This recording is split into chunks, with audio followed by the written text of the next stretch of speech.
Please subscribe to Face TV Africa and turn the notification on. Face TV Africa, ẹ jọ̀ọ́ subscribe, hete. Face TV was Swoby.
Jagaba gbogbo ajé wúlẹ̀.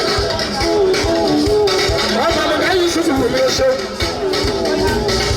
Ọkọ̀ Bùkọ́lá, ọkọ̀ Rashida. Ọmọ wà ní Kústa Bàmí ṣe. Bàbámi ṣe. Bàbámi ṣe ètò.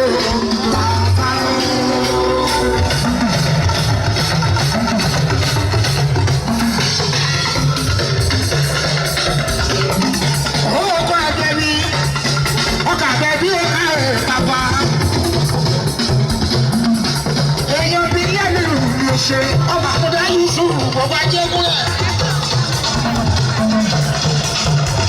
Gbogbo ajé múlẹ̀ lọ́wọ́ ẹ̀rọ àmì Jagabana. Ọlọ́bàbà àkọ́dá Yusuf máa gbọ́. Wàlẹ̀ Mustapha gbogbo ńlá òní ṣe láíláí. Ó bá bá yọ̀ mí dé. Gbogbo lẹ́lọ́ mi kì í ẹ̀ bàbá ṣe é tó.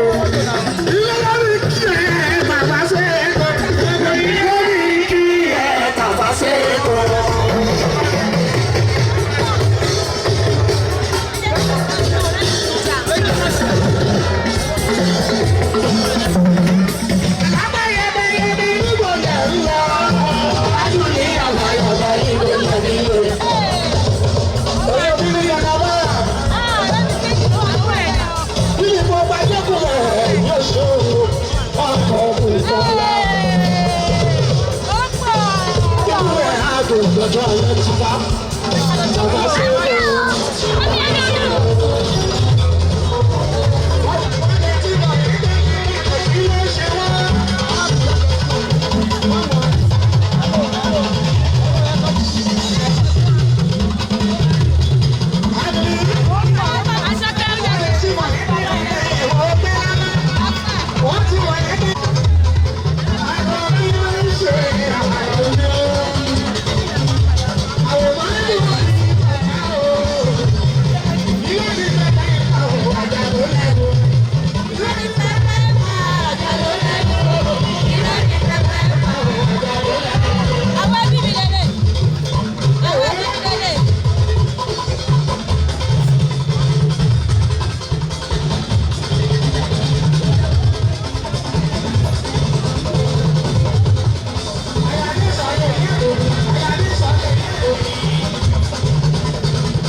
Madam?